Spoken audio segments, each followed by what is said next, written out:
falando de como nós, né, temos já alguns cabelinhos brancos, e já temos um pouco mais de idade, precisamos estar atentos, né, essa mensagem de Nossa Senhora, né, que ela fala que daquelas pessoas que Lúcia perguntou se já tinham ido para o céu, ela disse que uma delas ficaria no purgatório até o fim dos tempos. Exato.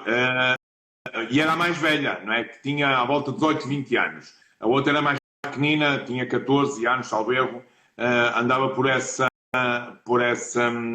idade. E por isso esta responsabilidade que todos nós temos e precisamos estar sempre vigiantes na nossa vida para que não nos aconteça, de facto, temos que ir passar no purgatório até ao fim do mundo. E é muito tempo. É muito tempo mesmo. Com certeza, Joaquim, com certeza. E então, eles perguntam pelo fim da guerra, né? Eu acho, eles perguntam... ou Nossa Senhora fala, rezem o texto todos os dias... Sim, diz, rezem o texto todos os dias para alcançarem a paz no mundo e o fim da guerra, não é? Porque ela diz, se quereis oferecer a Deus, sim, não é? E ela disse, quereis oferecer a Deus e pelos pecados com que ele é ofendido, súplica pela conversão dos pobres pecadores, e eles voltaram a repetir, sim, queremos. Então, ides ter muito que sofrer, mas a graça de Deus será sempre o vosso conforto, não é? E foi ao pronunciar estas últimas palavras que a graça de Deus, portanto, veio, porque aí Nossa Senhora abre assim as mãos, não é? E infunde neles, não é? Uma luz intensa. Era um reflexo que penetrou no peito deles, diz a Lúcia, as palavras deles, no mais íntimo da sua alma. Nos fez ver nós mesmos em Deus, não é? Essa luz era tão clara, tão clara, tão clara, não é? Que nós nos vimos no melhor dos espelhos. Portanto, era impossível ter algo aqui na Terra como ele se via, não é? Foi um impulso tão íntimo, não é? Que nos foi comunicado. Caímos de joelhos repentinamente, não é? E de uma profundidade enorme. E então disseram esta oração, não é? Santíssima Trindade, eu vos adoro. Meu Deus, eu vos amo. Santíssimo Sacramento, não é? Depois, passados estes primeiros momentos, Nossa Senhora acrescentou: rezem o terço todos os dias. Se levar serenamente, subindo em direção à nascente, até desaparecer na imensidão do céu, não é? Nesse momento. Portanto, logo aqui Nossa Senhora deixa a grande promessa, não é? E que Bento XV, ao saber disto, ele percebe que foi atendido a sua súplica. Ou seja, a Igreja, quando suplica, é atendido, não é? Por Deus, não é? É nesse sentido que está. E depois, entre eles... Hein, Joaquim, é muito bonito de ver a promessa de Nossa Senhora, né, de que eles precisariam ser fiéis à oração do Santo Terço para que Nossa Senhora pudesse, então, manifestar ali a sua intercessão no fim da guerra. Tão bonito isso de ver. E muitas vezes a gente não entende a graça que é a oração do Santo Rosário. Exato. E mais, não é? É que em outubro, Nossa Senhora diz... Portanto, há um espaço pouco de 2, 3 meses que a guerra termina. Aliás, dizem os relatos, os diários de guerra, que a partir de outubro a guerra começou a acalmar e começou, portanto, a haver caminhos de paz, ou seja, caminhos de conversações para terminar a guerra. Portanto, nós vemos que era no imediato que a ação de Deus acontece, não é? Nesse sentido. Mas, claro, Nosso Senhor também disse que se nós não rezássemos o terço, a guerra pior do que a primeira. E, de facto, é verdade, não é? E depois, os erros da Rússia, que, graças a Deus, não é? Até o momento estão seguros por Deus, não é? Estão seguros por Deus, não é? Porque nós temos feito algum trabalho, digamos assim, nesse sentido, não é? Sim, sim, sim, com certeza. Depois, depois a uma tele... curiosidade aqui, Joaquim, para quem está online, Sim. os pastorinhos, nessa primeira aparição, todos eles viam e ouviam Nossa Senhora? Como era a questão da particularidade dessa... Então, o que nós temos a certeza é Lúcia via, ouvia e falava. Ou seja, comunicava com coisa. Jacinta via e ouvia, mas não falava. Não é? Francisco, na primeira aparição, dá-me a sensação que não via. Não é? Depois, sim, ele começou a ver. Não há via. Mas quem ouvia, ouvia e falava era sempre a Lúcia. Sempre. Uhum. O Francisco é muito bonito no Francisco, e ainda bem que a Cátia Lúcia falou isto, porque há tanta coisa e a gente, às vezes, alguns por nós, a gente esquece. O Francisco aqui é um modelo para cada um de nós. Porquê? Porque quase que nós temos a certeza de que o Francisco não via a Nossa Senhora viu a Nossa Senhora na primeira aparição. Mas ele é a pessoa mais obediente, não é? Porque ao ouvir o relato da Lúcia e da sua irmã Jacinta e dizer que Nossa Senhora que ele ia para o céu porque rezava muito terços, o Francisco não há um momento que ele não esteja a rezar o terço. Muitas vezes a Lúcia e a Jacinta estavam a brincar, não é? Porque é normal, no meio dos rebanhos, e o Francisco desaparecia. E chamavam Francisco, Francisco, onde é que estás? Onde é que te escondeste? Onde é que estás? E via-se o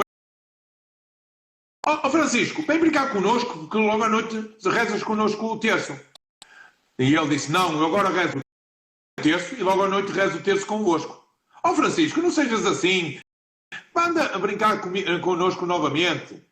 E ele dizia, tu não dissestes que Nossa Senhora disse que eu tinha que rezar muitos terços para ir para o céu?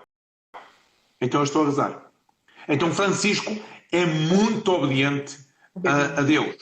E também assume no coração, quando Nossa Senhora diz que Nosso Senhor está muito ofendido pelos pecados cometidos contra Ele, não é?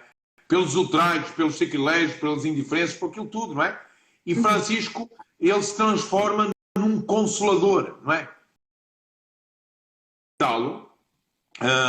Uma senhora de classe alta, não é? Vai visitar o Francisco à casa dos pais do Francisco, lá no quarto dele. Não sei se a Cátia Lúcia viu o quarto dele quando esteve cá. Pronto. É ali, onde ele está, aquela caminha ali. E a senhora foi ver o Francisco, não é? E a mãe deixou estar a sós com Francisco. Como era uma senhora, não é? E a senhora lá esteve a falar com o Francisco, não se sabe muito bem o que é, porque isso está na documentação crítica, portanto, está testemunhal no testemunho dessa senhora. E quando a senhora vem para fora para falar com a mãe de Francisco, diz, o quarto do Francisco tem um cheiro diferente, né? E a senhora, muito humilde, a mãe de Francisco, da gripe espanhola, não é? Por causa do mau cheiro que deitava, não é? E a senhora diz, não é isso. É que o quarto do Francisco tem um cheiro de igreja. Aqui eu até me arrepio todo, porque o Francisco conseguiu, não é? Ser tão consolador, tão adorador a Jesus escondido.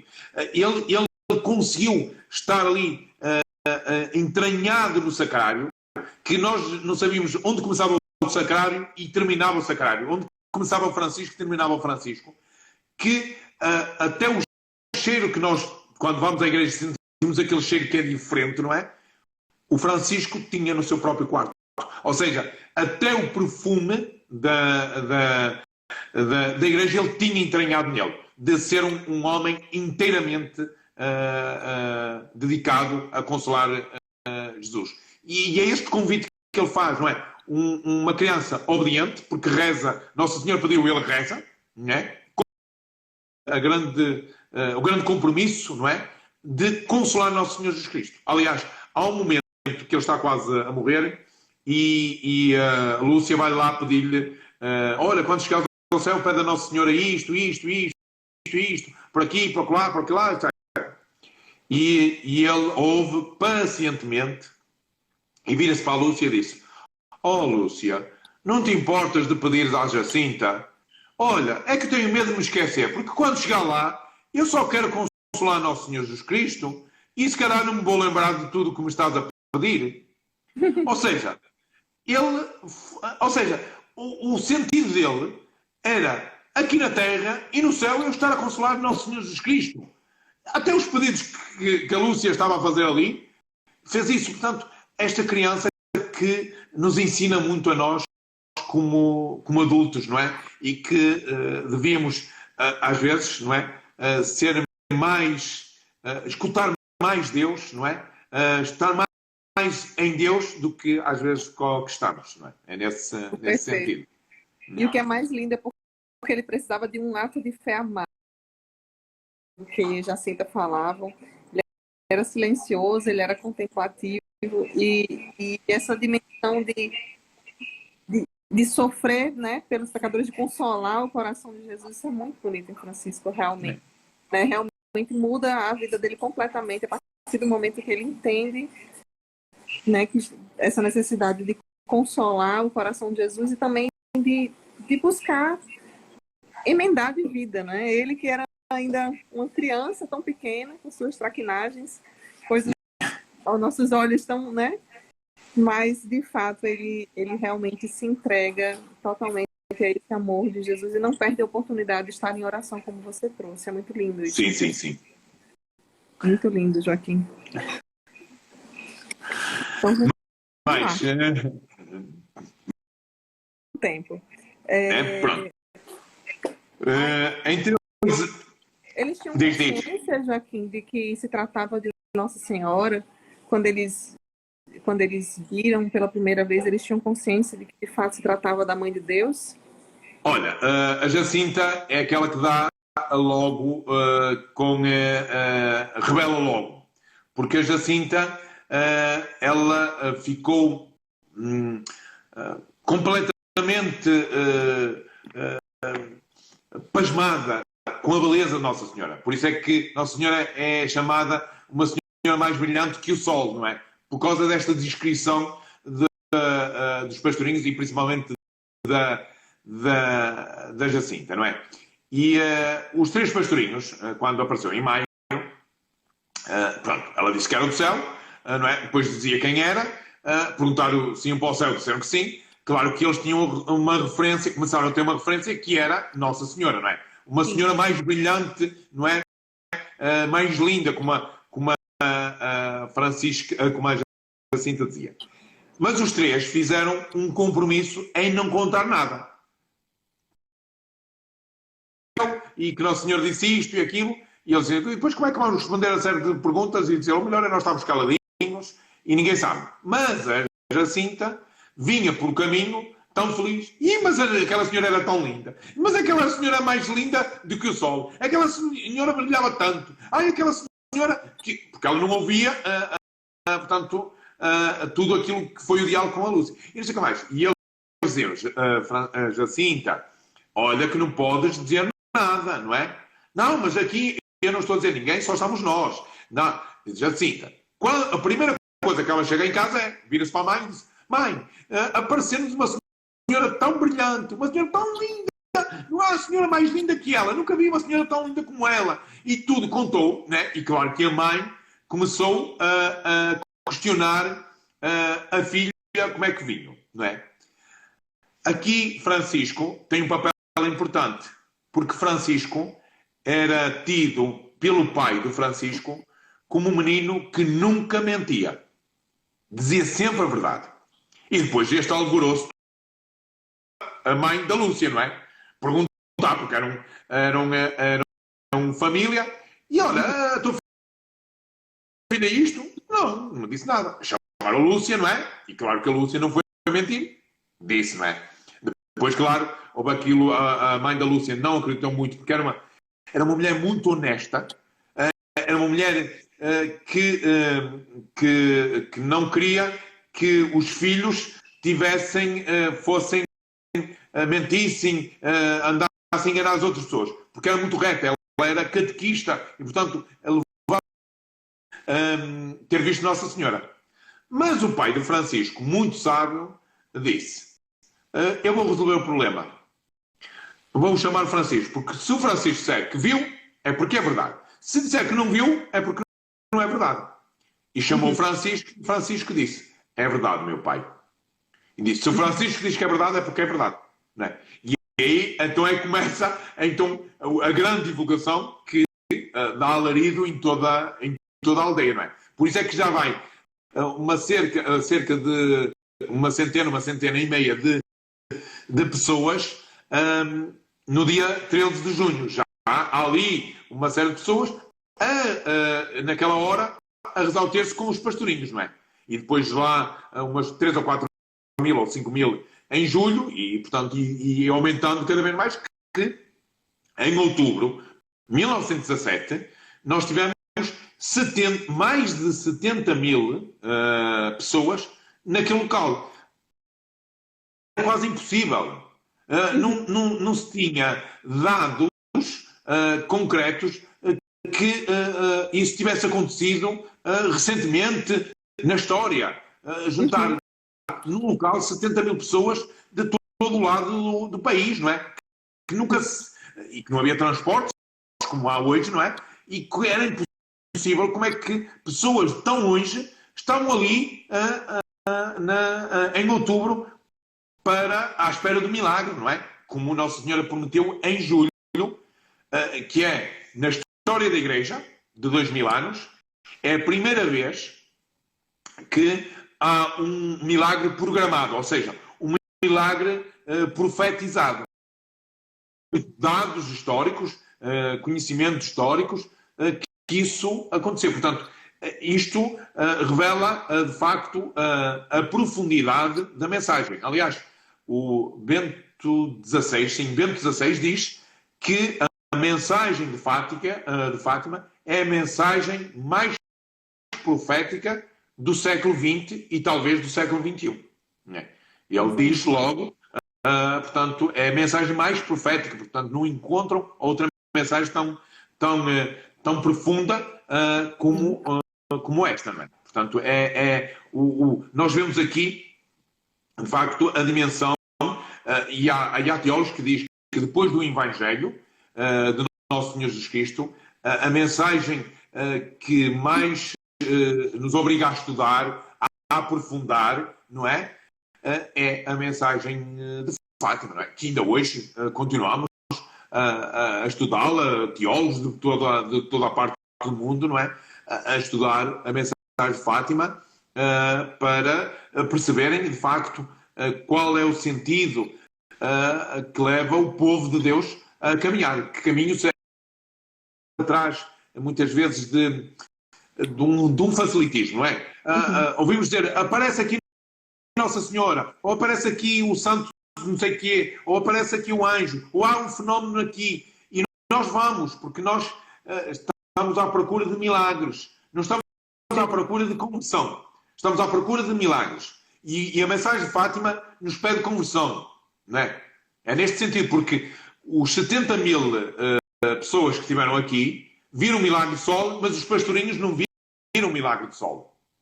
O importante é isto. O que eles estavam a ver Nossa Senhora do Carmo, estavam a ver São José com o menino Jesus ao colo, estavam a ver Jesus, portanto, homem, não é? A abençoar o mundo. Portanto, era o que estavam a ver o Nosso Senhor das Dores também, não é? Portanto, era o que eles estavam a ver no céu nesse milagre que aconteceu em 13 de outubro. Nada disso, não é? E portanto, como dizia o cientista, aqueles que estão portanto, com os equipamentos, as alterações do Sol, os movimentos, dos arcos e tudo, e ele diz que não foi registado. Nos aparelhos não foi registado este vai lá. Portanto, é algo sobrenatural. Alguém que não é católico, alguém que não é cristão. Não é? E o próprio jornalista do século, também que esse jornal do século era um jornal ligado ao governo da altura, um governo contra a igreja, um governo ateu, podemos lhe chamar assim, foi lá para tentar desmontar todo isto e veio lá surpreendido que ele diz, eu não posso, como jornalista, não posso negar aquilo que vi. E escreveu no século, não é? O jornal que estava ligado ao formas a abafar todas as aparições de Nossa Senhora e toda a projeção que já ia tendo naquele tempo, não é? É verdade. E é muito interessante isso que você está falando, essa questão do milagre do sol, né? Que a gente vai já se debruçar mais sobre esse detalhe, mas só para complementar o que você está falando, Joaquim, um trecho, eu fiz questão de reservar aqui um trecho em que o astrônomo que investigou esse fenômeno, ele diz assim, ó, a ser um fenômeno cósmico, os observatórios astronômicos e meteorológicos não deixaram de registrar. E eis precisamente o que falta, esse registro inevitável de todas as perturbações do sistema dos mundos, por mínimas que sejam. O que ele vai dizer? Que o fenômeno presenciado em Fátima, por algumas dezenas de milhares de pessoas, não deixou vestígios nos aparelhos astronômicos. Se concluir que o fenômeno sucedido no dia 13 de outubro de 1917, quer seja de natureza astronômica, quer seja de natureza meteorológica, é de origem sobrenatural. Veja que coisa linda. Nenhum aparelho foi capaz de registrar aquele movimento que o Sol, a dança que o Sol fez no céu. Então, eles realmente atestaram que se não registrou, se só foi visto a olho humano por quem estava lá, realmente era algo sobrenatural, inexplicável. E depois tem uma outra coisa, é que só esta região aqui é que viu esse fenómeno, porque o resto do país, não é? Tanto a norte como a sul, também não viu. Portanto, era impossível ser registrado nos aparelhos, não é? E depois há várias investigações e mesmo investigadores norte-americanos e tudo, que diante de tudo isto, não é? Porque depois tenta-se perceber o porquê do fenómeno. E eles depois chegam a essa mesma conclusão, todos eles são unânimes, em dizer que trata-se de algo sobrenatural, que é impossível à inteligência humana dizer o que é que... Na primeira aparição foi como nós conversamos, né? Eles ficaram bem surpresos, e na segunda aparição já não eram mais os três, né? Eram os três e mais... Já tinha mais pessoas, muitas pessoas. Calcula-se que para cima de 150, portanto, deviam estar... Claro que as pessoas não estavam a contar uma a uma, mas talvez a gente calculasse se tivesse para aí umas 200 pessoas ou até mais, não é? Porque é muito difícil depois contar, não é? Isto é só por alguém que quis resistar e contou, seria mais ou menos isto, não é? Pronto, e foi isso. E então ela deu-se, começaram a rezar o terço Jacinto, Francisco e a Lúcia, não é? E mais pessoas estavam presentes. Então o reflexo de luz voltou, aproximou-se. Em seguida, a Nossa Senhora desce sobre a azinheira, tudo igual como no maio. E eu voltei a fazer a mesma pergunta, diz a Lúcia. Perguntei, o que é que me quer? No mês que vem, rezeis o texto todos os dias e aprendo a ler. Aqui a primeira coisa é aprendo a ler. Depois direi o que quero. Aí eu intervi e pedi a cura de um doente. E a Nossa Senhora diz, se converter, curar-se-á durante o ano. Depois a Lúcia volta a pedir. Queria pedir-lhe para nos levar para o céu. E ela, sim, A Jacinta e o Francisco levo-os brevemente, mas tu ficas cá mais algum tempo. Jesus quer servir-se de ti para me fazer conhecer, não é? Veja este amor de Deus para com a sua mãe, não é? Quer servir de ti para me fazer conhecer e amar. Ele quer estabelecer no mundo a devoção ao meu imaculado coração. E ela depois pergunta, meia tristinha, eu fico cá sozinha? Perguntei com pena. Não, filha. E tu sofres muito? Não desanimes. Eu nunca te deixarei. O meu imaculado coração será o teu refúgio e o caminho que te conduzirá até Deus. Não é? E foi pela segunda vez aquele reflexo de luz, não é? Nela nós víamos como submergidos em Deus. E aqui é bonito, não é? Que ela fala da Jacinta e do Francisco de um aspecto muito importante. Diz ela, a Jacinta e o Francisco pareciam estar já na parte dessa luz que se elevava para o céu. Ou seja, ela já estava profeticamente a ver o Francisco e a Jacinta a ter a coroa da santidade. Porque diz, esta luz, a parte dessa luz que se elevava para o céu era onde estava Francisco e Jacinta, não é? Eu estava na luz que se espargia sobre a terra, ou seja, estava um coração cercado de espinhos, não é? Aqui logo a dor de Nossa Senhora, que parecia estar cravados, não é? Como compreendemos que sangrava, não é? Compreendemos então que era o Imaculado Coração de Maria, que estava ultrajado pelos pecados da humanidade e que queria reparação, não é?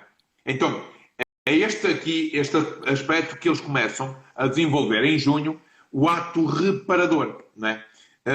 Que depois, mais tarde, em Espanha, nas aparições de Espanha, Nossa Senhora vai pedir, ou melhor, Nosso Senhor pede para que o coração de Nossa Senhora seja reparado. E aí a devoção dos primeiros sábados, os primeiros 5 sábados de cada mês, não é?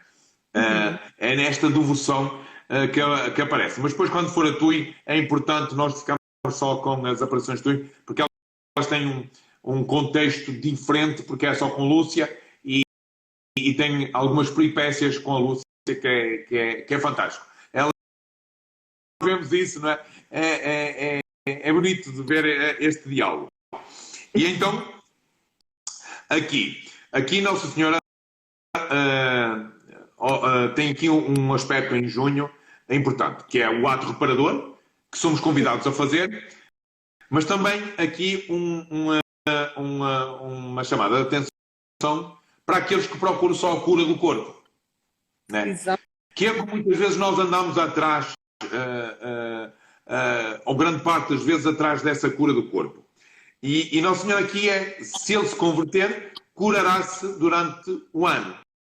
O que é durante o ano? Então, mas Nossa Senhora pode curar no estalar de dedos, não é? Isso. Não, porque ele precisa compreender, primeiro, que precisa curar, não é? A sua alma, curar o seu coração, não é? Para que, de facto, o seu corpo acompanhe essa cura, não é?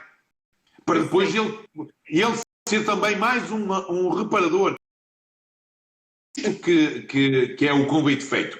Porque quando, às vezes, nós olhamos, e acho que no mês de julho há esse diálogo, e que Nossa Senhora diz que a uns curará e a outros não é? Isso. Então, há pessoas de primeira e pessoas de segunda para Deus? Não é isso. Nós temos a tendência de ficarmos ao pé da letra. Não. Uns curará não é a cura do corpo. Não é? É que ele não quer curar o seu coração, não é? Ele quer um milagre à sua maneira, não é? Ele quer um milagre, ou seja, ele quer ser um Deus na sua vida. E então, se não pode ser um Deus na sua vida, arranja uma maneira de alguém ser um Deus para ele. Ou seja, tu pedes-me, já que falas com o Nosso Senhor, tu pedes lá, para eu ficar curado da minha doença, da minha enfermidade, não é? Mas o meu pensamento, o meu coração não está em converter-se. O meu coração está em continuar a viver a vida. Ou até quero me curar para viver. Ele compreende que uns não curará porque ele não quer, não é porque ela não quer. Eles não querem aceitar a graça, eles não querem mudar de vida. Ou seja, o teu interior quer manter-se, não é? Naquele apego, não é?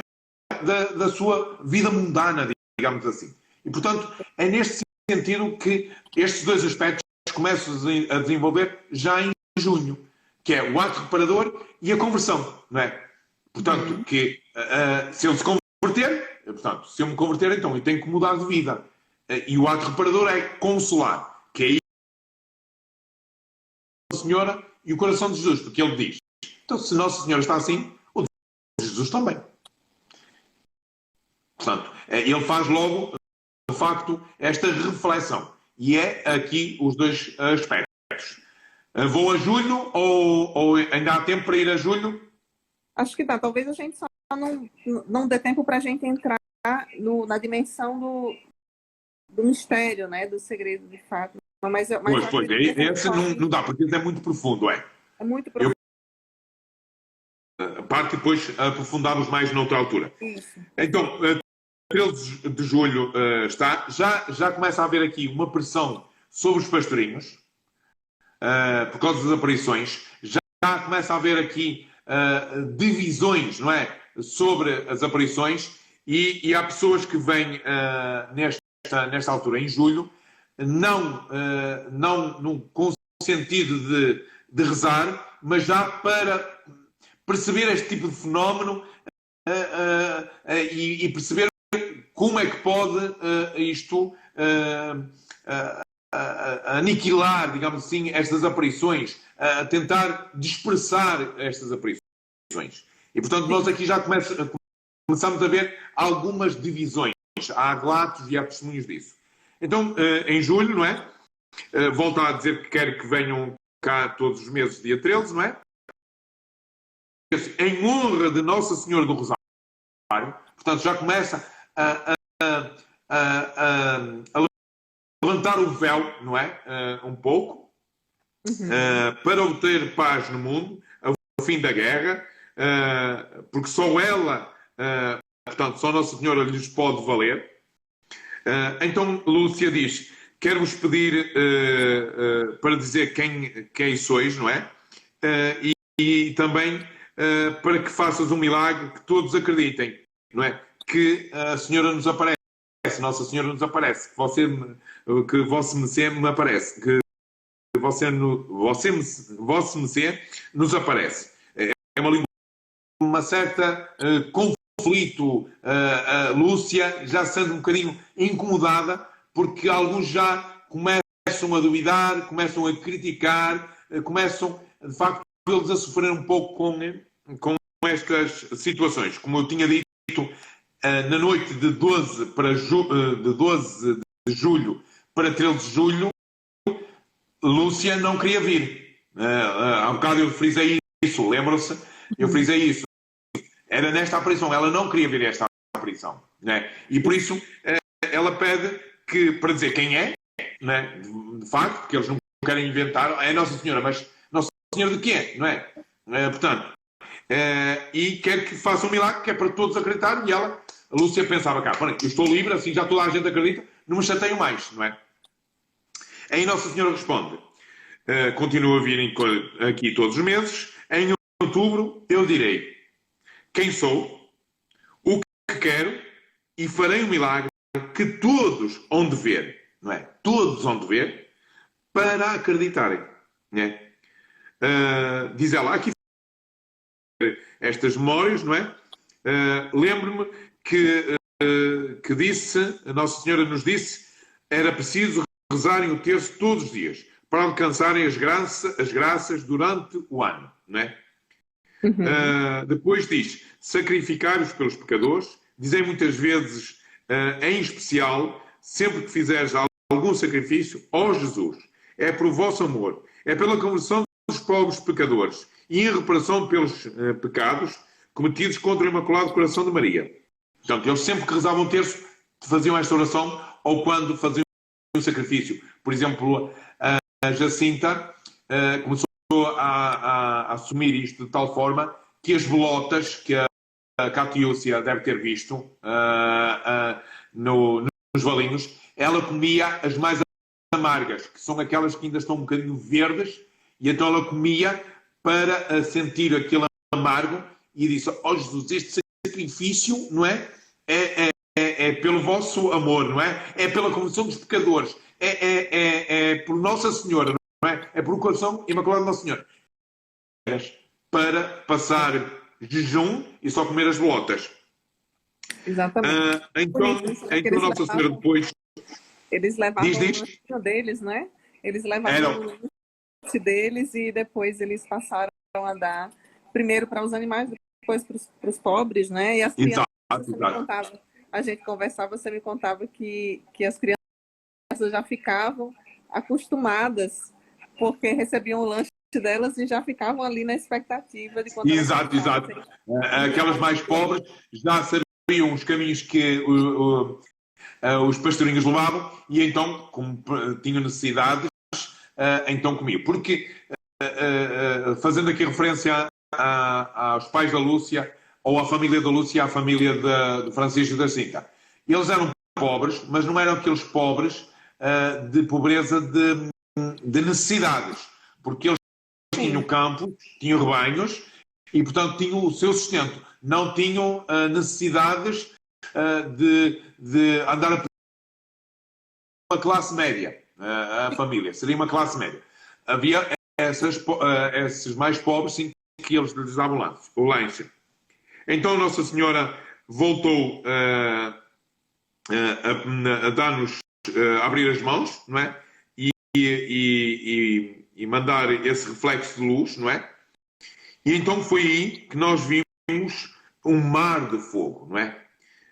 E mergulhados nesse fogo, os demónios e as almas, como se fossem brasas transparentes, negras ou bronzeadas, tinham uma forma humana, flutuavam como num incêndio, não é? Levadas por essas chamas, que delas saíam.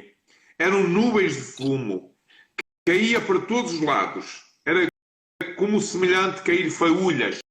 Eu não sei como é que vocês chamam as faúlhas, coisas que caem depois, não é? Por causa do vento. Nós aqui chamamos de faúlhas. Sim. Eram faúlhas grandes, eram faúlhas como nos grandes incêndios.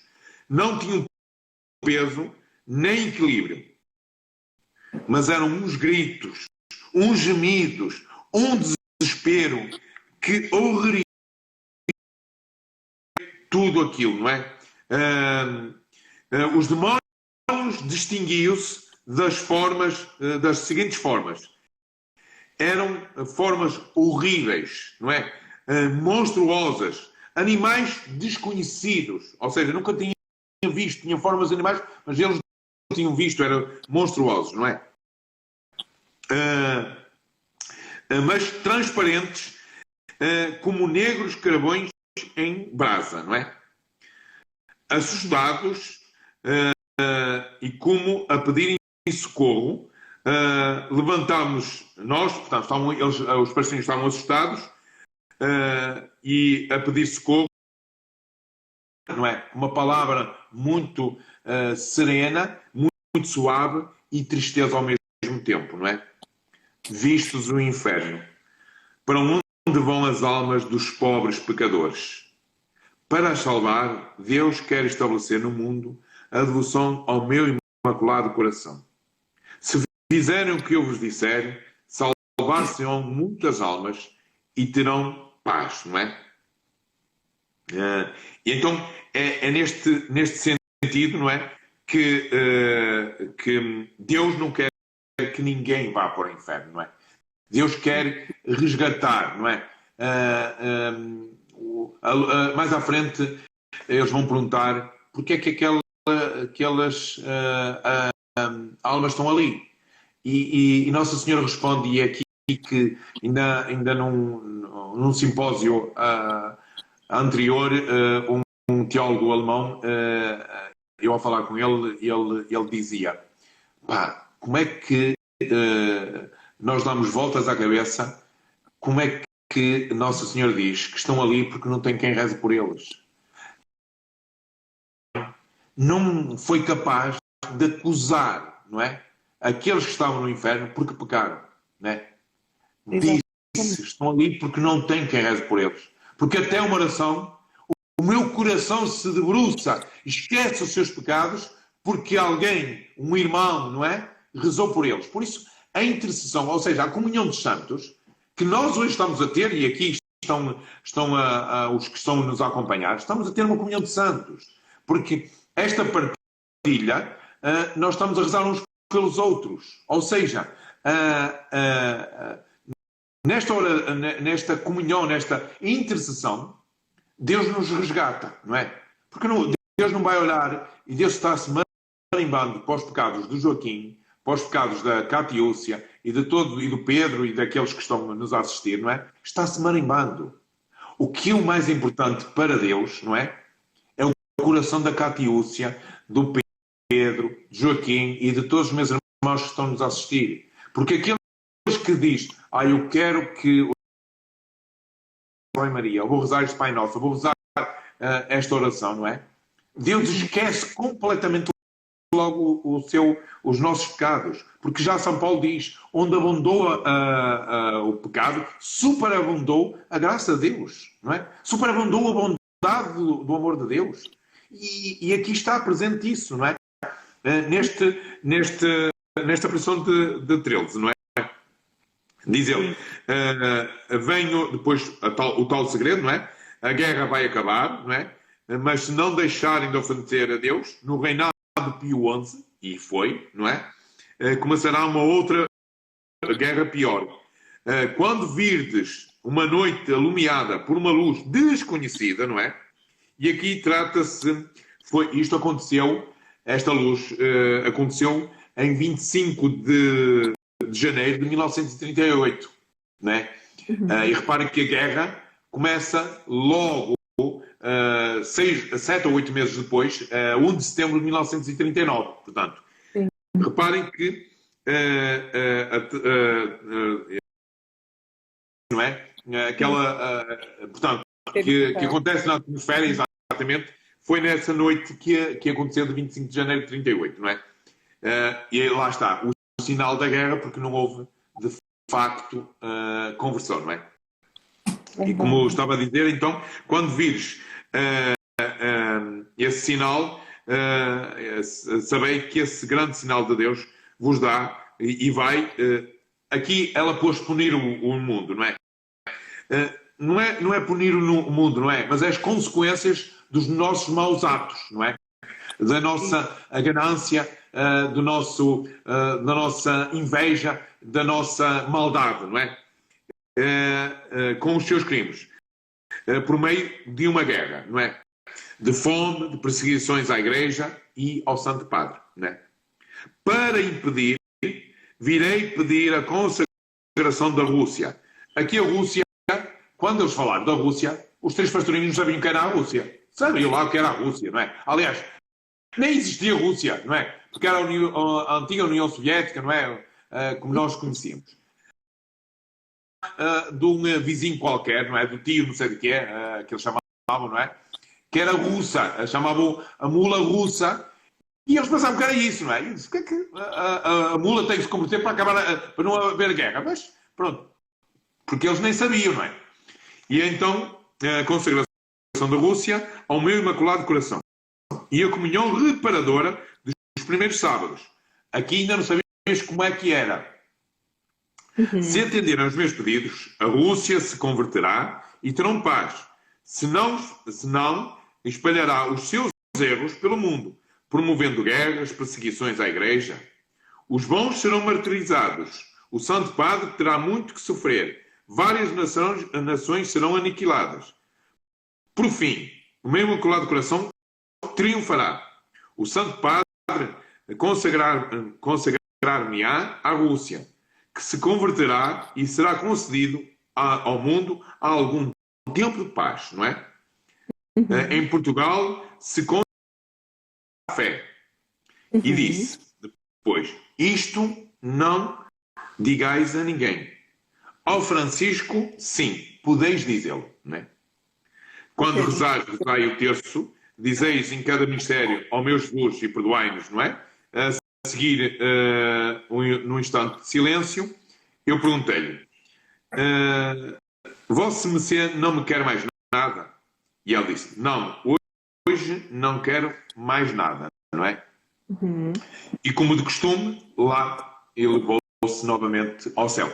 Então, aqui começa a revelação profética, não é? Do segredo, diante de tudo aquilo que depois veio-se a desenrolar, as cartas que depois a Lúcia em 1941 ou 42, ela adoece, o bispo tem medo que ela não possa morrer e não escrever e não sabe como é que está, então pede para escrever o segredo, ela escreve e entrega o segredo ao bispo, o bispo não o abre, manda selar mais um selo, já estava selado, volta a selar, manda para a Santa Sé no pontificado do João 23. João 23 recebe, diz que vai ver e que depois dirá alguma coisa, diz que irá abrir com o confessor. Não se tem a certeza bem qual foi a interpretação dele, apenas ele mandou arquivar, mandou guardar novamente.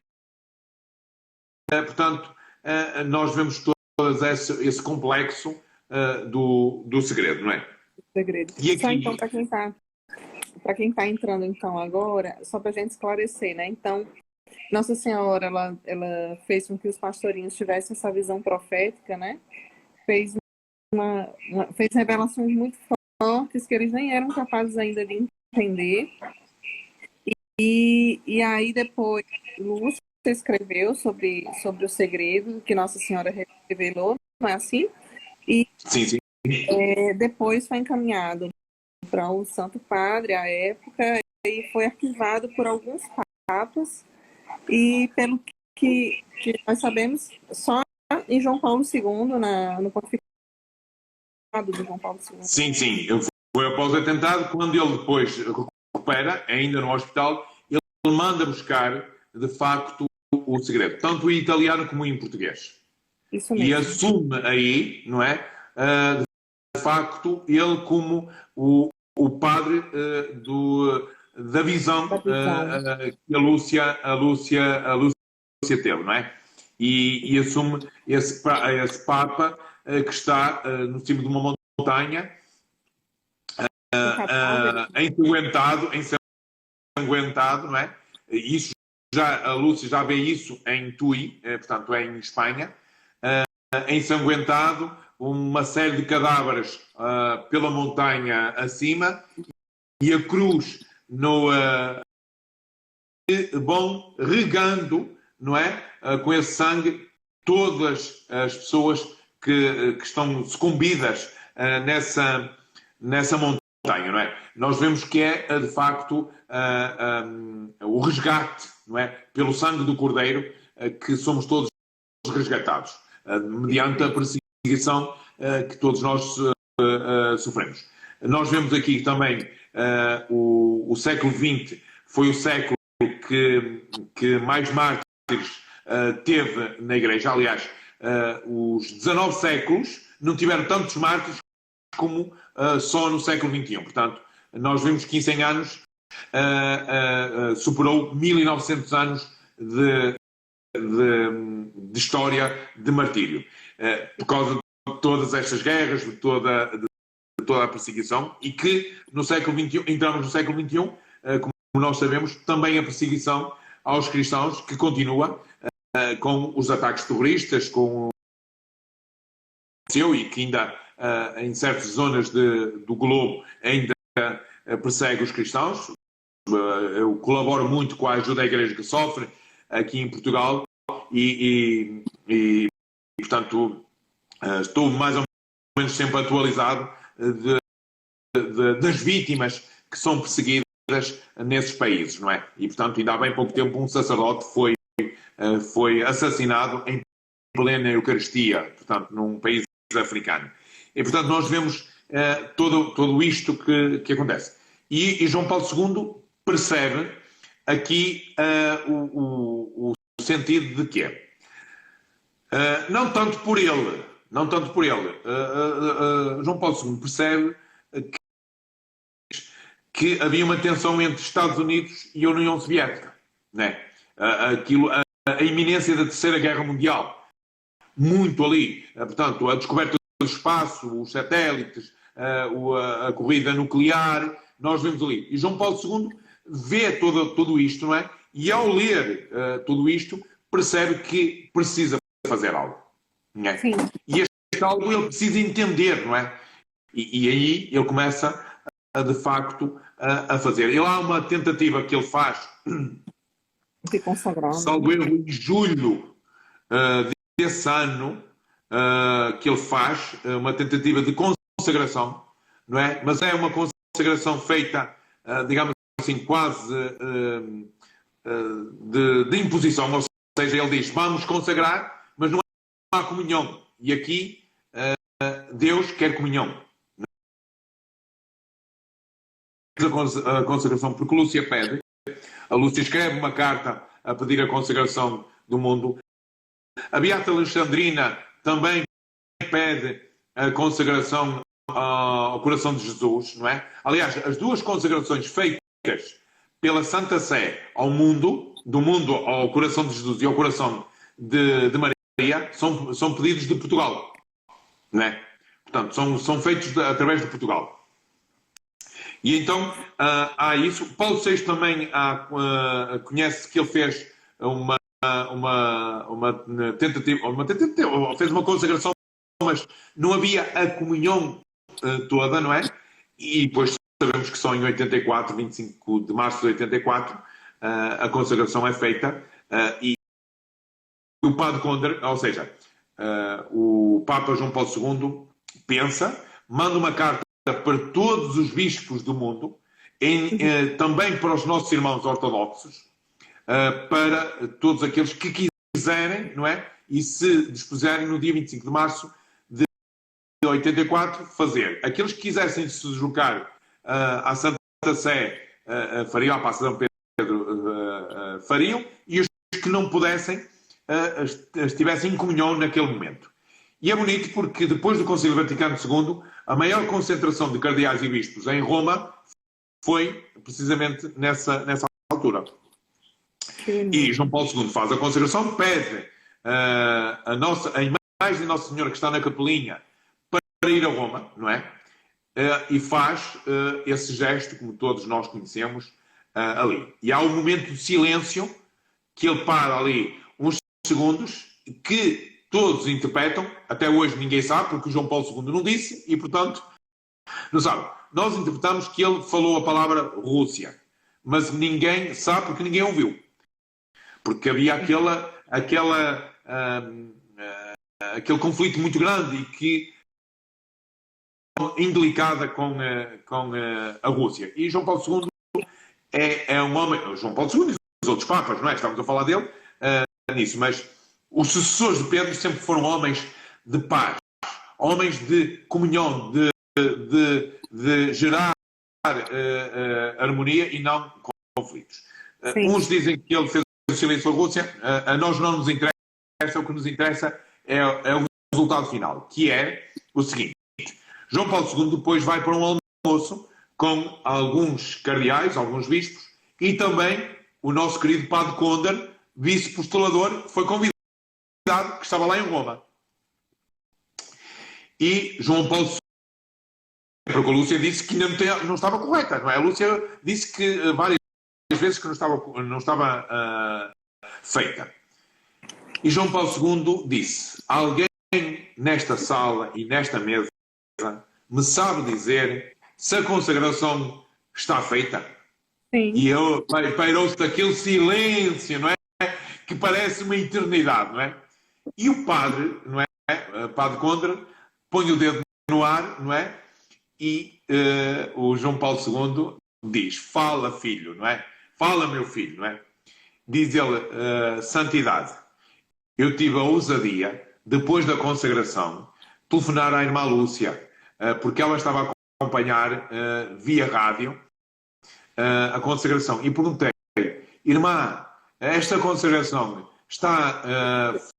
era assim, Nossa Senhora aceitou, ou não é? E acho que João Paulo II, não é? Respirou, bateu assim com as mãos na mesa, não é? Porque acho que estava em pé, e respirou fundo. E deu graças a Deus, não é? Porque de facto era. E depois João Paulo II perguntou ao Padre Conde e disse, mas como é que nós temos a certeza? Isto é, que provas nós temos, não é? E o Padre Conde, muito inteligente, ou seja, ungido do Espírito Santo, também fez essa pergunta à Lúcia. E a Lúcia disse para olhar para o leste, né? E nós sabemos que logo a seguir é Gorbachev que entra no governo russo, não é? A mãe de Gorbachev, quadro de Lenin ou Stalin, era assim uma coisa qualquer, né? E então Gorbachev faz toda aquela revolução na Rússia, os Estados russos, alguns deles separam-se, têm autonomia, tornam-se países, não é? E depois cai o muro de Berlim, como sabemos, em 89, que cai. Portanto, estas mudanças vê-se e, de facto, aquela luta, aquela corrida para as armas nucleares deixou de ser, não é? E depois também há a visita de Gorbachev à Santa Sé, que é o primeiro presidente russo a entrar no Vaticano. Portanto, nós vemos todas essas profundidades no céu. Imenso, com certeza. Que coisa linda, Joaquim, essa partilha. A gente está chegando no final das nossas 2 horas de live. Temos 1 minuto e meio para a gente encerrar. Mas a gente vai marcar, fiquem atentos aí nas redes sociais, a gente vai marcar para falar do resto das aparições. Essa live também ficará guardada no Instagram da Comunidade Católica Adorai. Você pode assistir depois. Eu até recomendo que, se puder, você estude um pouco sobre essas aparições, para que você possa trazer suas dúvidas, né? A gente possa dar continuidade à questão das aparições de Fátima na nossa próxima live, e a gente possa também discutir outros aspectos muito importantes e valiosos dessas aparições, né? Mensagem de Nossa Senhora, aquela frase que não para, Joaquim, de ressoar no meu coração: querei-vos oferecer a Deus, né? A frase, a indagação que Nossa Senhora faz aos pastorinhos é também a indagação do fundamento. Eu queria de todo o coração, assim, em nome de toda a comunidade, já várias pessoas postaram aqui que queriam que você estivesse aqui toda semana, porque é uma riqueza muito grande. Então, quero te agradecer. Olha, Marcos, eu estou disponível para servir o Senhor, não é? Eu estou disponível, não é? Para os meus irmãos. Eu tenho uma maneira de estar, é o seguinte, é carregar o meu irmão no colo. E por isso não tenho dúvidas, estou sempre ao vosso dispor, não é? Também, graças a Deus. E o que precisar de mim, estejam à vontade nesse sentido. E também reforço algumas perguntas que queiram.